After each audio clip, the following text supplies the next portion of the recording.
Hey everybody, this channel is called Wendy's Parade of Perfume and I'm your host, Wendy. On this channel, I just talk about the perfume that's on my shelf, what I've been wearing, what I've been thinking about, and what I've been up to. And it is now summertime 2025. And a couple people asked me what my favorite summertime perfumes are. So I'm just going to do like a summer list of stuff I'm going to be wearing this summer. And about half of these are either new favorites or perfumes I've been wearing like for years in the summer. I bring them out every summer and, they're my jam. So I think I have about 20-ish perfumes. Most of them are actually designer. A good portion of them are relatively affordable, like in the $50 or less range, which is always nice. I always have a pile of Guerlain because I'm a Guerlain girl, and I only have a little bit of niche. And maybe a couple of these would qualify as vintage because they're 20 plus years old. So yeah, as usual, I have everything. So let's just get started. I'm just gonna grab into my perfume piles here. The first perfume, I have a couple different versions and bottles of this, but the first perfume that I really recommend and that I've been wearing a long time in the summertime is from Versace. It is Yellow Diamond. What this mostly is per the bottle, per the bright yellow, it's a citrus perfume, but this is like a really heavy hitting citrus. Now, in the summertime, I don't want to wear like, heavy, like resins and leathers and dark and stuff like that necessarily. But sometimes I want my perfumes to last and work, right?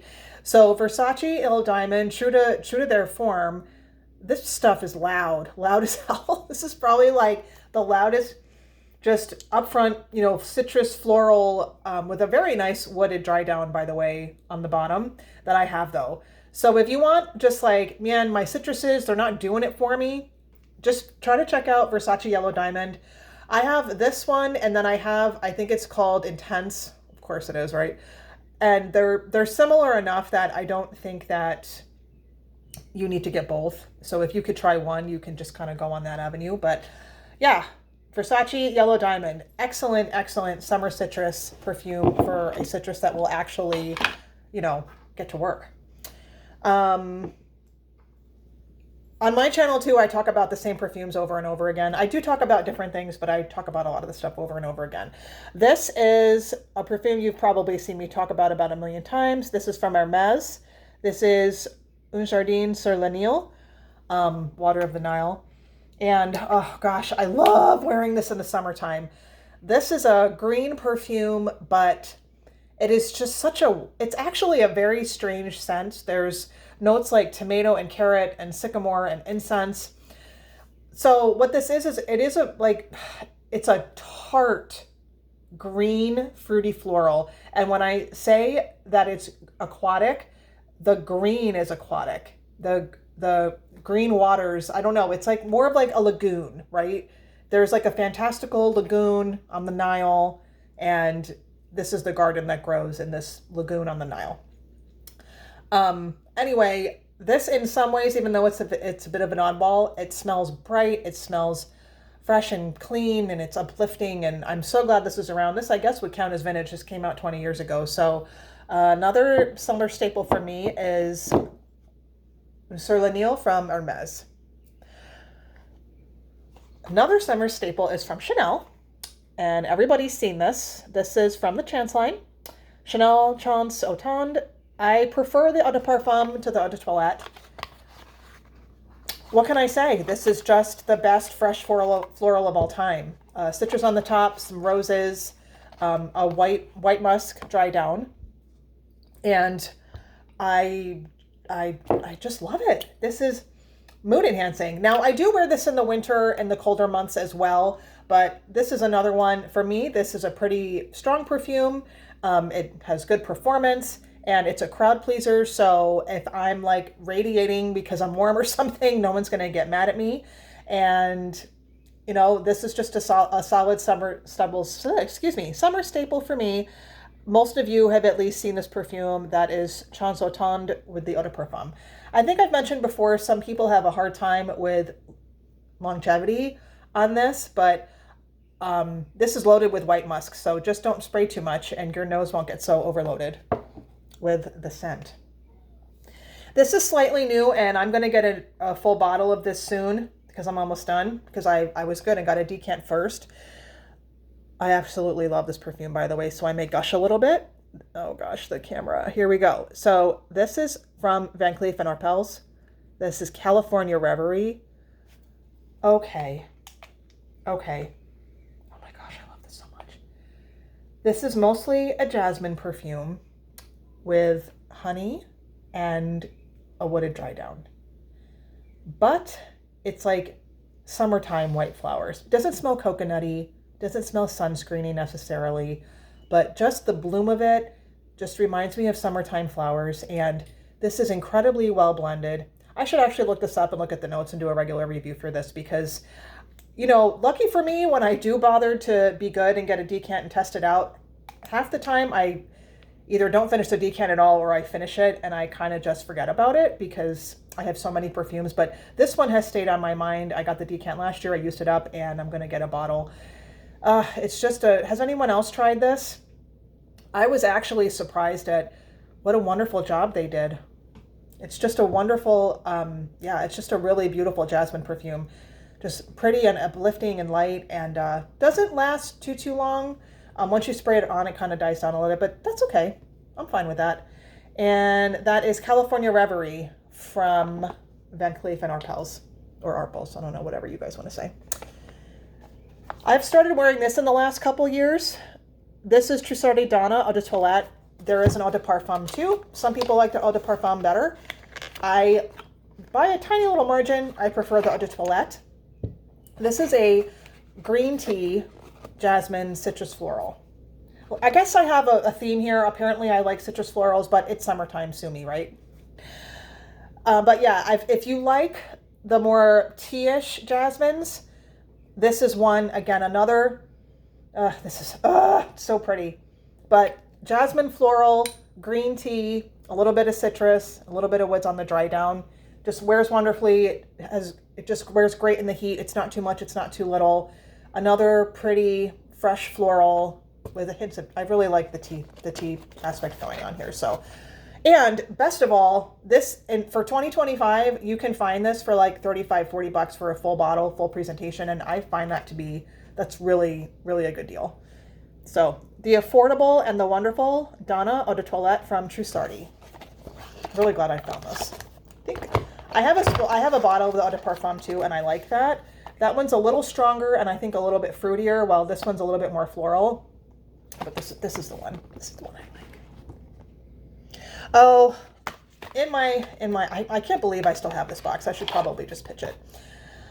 In my arsenal, number one, Eau D'azur from Lancome Eau de Toilette. I actually did a review on this a long time ago, if anybody wants to watch that. This is discontinued, but it's still on the gray market, so you can still get it. It's still relatively reasonably priced. Another, oh gosh, I feel like I'm just saying the same thing over and over again, but another citrus floral woody, sorry, but it is. This is a really strong lemon on the top and a really nice combination of rose and peony and a really good woody dry down. I spray this like it's body spray. Oh, it smells so good. And this is just one, you know, if you've been wearing a perfume for like years and years and it still just makes you happy when you wear it. That's how I feel about this one. I don't know, it's just my little summertime buddy. Never, ever do I wear this in the winter. Where I live, it gets very cold and dry, and this doesn't do crap in the winter. But in the summer, though, it blooms. I just put it away in like October, and I bring it out again once it gets truly warm out, like May or June. And that is Lancome O D'azur. And yeah, if you like to go spray happy with your perfumes, this is one you can do it. It's not that expensive, and you can just shimmer yourself with it. This is one that I've had a couple years, and I like it a lot in the summer. I can't actually say that it's like my most favorite, but this is the only light blue that I have. This is Italian Love from Dolce & Gabbana. So this says that it's Parfum, but a man can wear this. This is extra woody. Now, Well, there's some citrus. There's like green apple and some like lemon notes on the top, the light blue lemon. You guys know what I'm talking about. Light blue lemon. The mint is a musky white rose. Musky, soapy white rose and a very heavy hit of sandalwood and cedar on the bottom. Actually, the top notes tend to dry off, and if you want to wear a woody perfume just to change it up a little bit, the woods on this are very, very strong. And while the top notes burned off, the base lasts forever on my skin.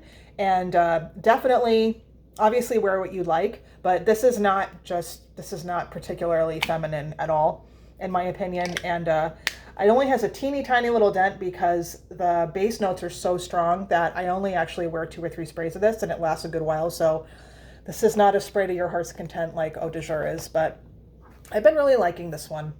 And that is Italian Love by Dolce & Gabbana from their light blue line. Oh, not new to me, but back in my arms again, right by my side where it should be. Does anyone remember Truth from Calvin Klein? I remember it. And I had a bottle of this way back in the day, and I actually ended up using it up. And I never replaced it though, for some reason. And I got a bee in my bonnet recently. And I was like, gosh, I miss that perfume. I just remember how it just smelled like green bamboo and like florals. And it reminded me of drinking green tea in a Japanese garden. And I am very, very, very pleased to say this is still available. I can't actually discern whether or not it's discontinued, but regardless, a full 100 ml tumbler of this stuff is $30. And to my memory, this smells the same. It smells identical to what it used to smell like, 25 years ago when this first came out. Oh gosh, this is almost it doesn't really smell like Un Sur Laniero, but this is one of those water aquatic, but green aquatic bamboo. I smell a lot of clover, like green clover. That's not a very common note in perfumery. The note list for this is enormous, but what this mostly is an aquatic floral with a lot of green notes and a lot of clover, very heavy hitting clover. And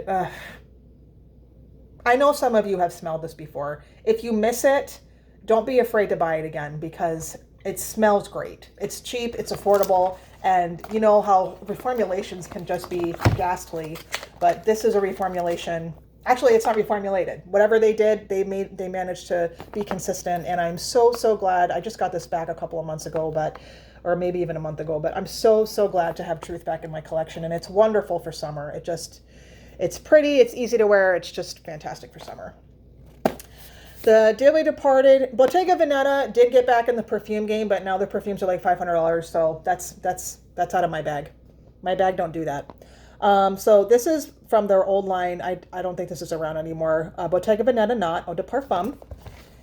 Oh, if you want neroli, we've got it. This is soapy neroli with white rose and lavender and petitgrain and a little bit of like woods and sandalwood on the bottom. But what this is it's mostly the big focus is orange blossom and neroli. And it smells beautiful, it smells natural, it smells orangey. It has little tips of green, like rindish, like the Satsuts. Have you ever gone to like a Whole Foods or something and they have this that Satsumi oranges, I think they are, and they still have the stems on them and they smell green and it just complements the orange so well. I think that oranges can have green notes, so it goes. But with a little bit of white rose and not violet, purple, lavender to soften it up. And yeah, unisex. If you like Bottega Veneta, this doesn't smell like the original one, but it's just as elegant and classic as Not is. And if you can find this and you like neroli, I highly recommend this one. And this is also unisex in my opinion. But that is Bottega Veneta Not Eau de Parfum. I'm going to end on Guerlain. Let's just do, actually, I only have 2 niches here. This is from Eldo, Etat Libre d'Orange. Sorry, I'm going to call them Eldo. This is You or Someone Like You. I view this as my airplane perfume, actually. If I'm ever flying, which I don't fly very often. I just go to see family once or twice a year. But this is what I wear on the plane. And also in the summertime. This is minty citrus, so mint, citrus, grapefruit rind, very refreshing. And there's a rose note that I don't smell, but what I do smell is like a pale jasmine and lots of hedione. Hedione, this perfume is made very, very bright with the hedione. And just a regular, like musky dry down. Soapy, clean, blinding white, refreshing. A couple dabs will do you, but it also won't offend anyone. So if you're going somewhere and you really, really, really don't want to project too much, but you want to smell, you know, clean, fresh, minty, jasmine-y, summery, soapy, this is for you. And highly recommend You Are Someone Like You from Etat Libre. Another perfume I've talked about quite a bit is from my beloved Annick. This is L'Isle Lotte, the Island of Tea. Oh gosh, another tea perfume. Sorry, I'm sitting on my legs. I shouldn't sit like that. I'm getting old. Another tea perfume, green tea, osmanthus, white flowers. And there's like a weird, like, it says it's like white bran or like bran note. But there is something like slightly wheaty. Yes, like wheaty pushing through along with some woods. But one of my most favorite green tea fragrances ever. If Elizabeth Arden's green tea back in the day had a niche version, that would be this. And wears great in the summer. It's just sweet and wonderful in the way that teas can be. Teas can smell sweet without being like sugary, and you know, it's just a natural sweetness. But green tea and osmanthus, L'Isle Lotte from Annick. Those are my two niches, not a lot. All right, we're gonna end on Guerlain. Real quick, I just talked about this on my last perfume video. Aqua Aligoria, Nerolia, Vetiver. Now, this is the Eau de Toilette. I know I mentioned I like the Forte better.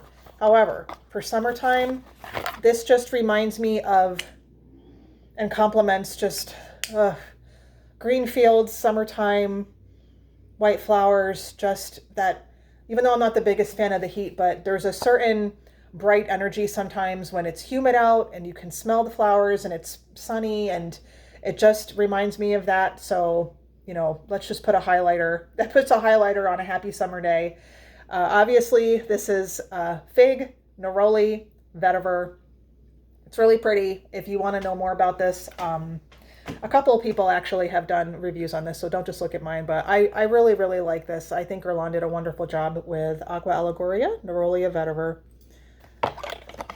And to the point, it's not too heavy, it doesn't get cloying, and it'll kind of just smell good and burn off and not be too overwhelming. That's why I picked the Eau de Toilette for summer.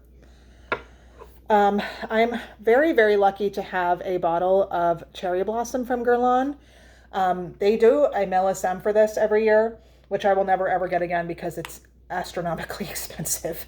But this is actually, even though it's Cherry Blossom, this is a lilac perfume. It's Cherry Blossom, which is sweet and easy, with lilac and green tea, and this slight hint of like a dark musk. So it's more of a, you know, because you can have a dark day in the summertime, right? So if it's, not that this smells stormy, but something about this doesn't remind me of sunshine. It reminds me more of like a cloudy day, a thunderstormy day, a dark summer day when, you know, you're just having a dark day. Not that this is depressing or anything, but there's just something heavy in the background that reminds me of rain and not, you know, bright sunny days. But yeah, this is really pretty. This is rather on the pricey side, but if you can smell it, it's a really, really, really lovely perfume. But yeah, cherry blossoms, lilacs, and green tea with some musk. I really like that one for the summertime, but it has to be the certain weather. All right, let's end up some Shalomars because I have to have Shalomar for every season. I'm really sorry, this is discontinued. Shalomar Cologne, or the way I think about this, Shalomar Cologne, flanker of Shalomar, came out in about 2015. I've always considered this to be the champagne of Shalomar. This is an extra floral version. It's just this sparkling, effervescent, beautiful bouquet of flowers on a still, a bed of vanilla, which isn't too much. It's not too sticky or anything. So pretty. Love this. I should wear this later, actually. I was wearing Chance earlier. Well, maybe I'll wear this tomorrow. Sorry, this is my... What am I going to wear today? What am I going to wear tomorrow? The decisions I have to make. Like I don't have other things to worry about. But if you can find this and you like Shalimar, this is definitely a lighter version. There's not a lot of, there's a tiny bit of like musky smoke in here, but it's very light. But this is not the heavy leaden, leathery, smoky, incensey Shalimar version. It's just a really beautiful floral version of Shalimar. And yeah, Shalimar Floral / Shalimar Champlain, because it's just so bright. So bright, so pretty. And yeah, this is a really good one to wear in the summer. So that is Shalomar Cologne. And the Shalimar that just came out, which is, as the weather has gotten warm again, I've just been loving this. This is the last Millesime that they put out, Shalimar Millesime Jasmine. Another, another green tea. I don't think green tea is in the notes, but the jasmine that they put in here is a green tea jasmine. It's like a jasmine tea jasmine. So yeah, you have the, it smells so good. It's actually gotten even better in the bottle. And I think I did a video for this too, but yes. So jasmine, green tea, a teeny tiny bit of leather. This does have a little bit of a nod to like retro Shalimar, with a lot of vanilla on the bottom though. If you're not in the mood for like a real thick vanilla, this may not be it, because this does go heavy on the base for vanilla. But while it's blooming on the skin and it's in the heart notes, gosh, the jasmine is just stunningly gorgeous. It's a green bud jasmine with green tea, and it's just a beautiful white flower. I don't find this to be indolic. If you're sensitive to jasmine and you only like candied jasmine, you're probably not gonna like this. But this has been just blooming with me this summer, and I've just absolutely loved it. As an aside, I kind of got a backup of this because this year I have not seen any of the Millesimes get dumped onto the gray market, but this has been. I found it on Fragrance Net a couple weeks ago for like $55. So keep a lookout if you missed it and you want to try it, or you're like me and you're crazy and you just need your backup. So I'm going to end on Shalomar Millesime Jasmine. This only came out last year, so it's not like a year to year favorite, but it's going to be. It's really nice. Anyway, I hope that was helpful. And I still watch a lot of perfume content, and while it's fun to hear about the super expensive bottles, I am but a regular person. I'm just a wage earning vet tech over here. And I appreciate when perfumes don't cost an arm and a leg. And I feel like at least half of these you can find on the gray market for $35, $40, $50, which nowadays for a full bottle perfume, $50. I'm not saying that there's other ways to spend your money or that it's cheap, but that's definitely reasonable compared to perfumes coming out for, 50 mils for $400. On that note, tell me how you've been and what you've been wearing, and thank you for sticking with me, and I appreciate all of you, and I read every comment, and I try to get back to everybody. And I hope you all are having a wonderful weekend. Happy solstice, and I'll see you next time. Bye-bye.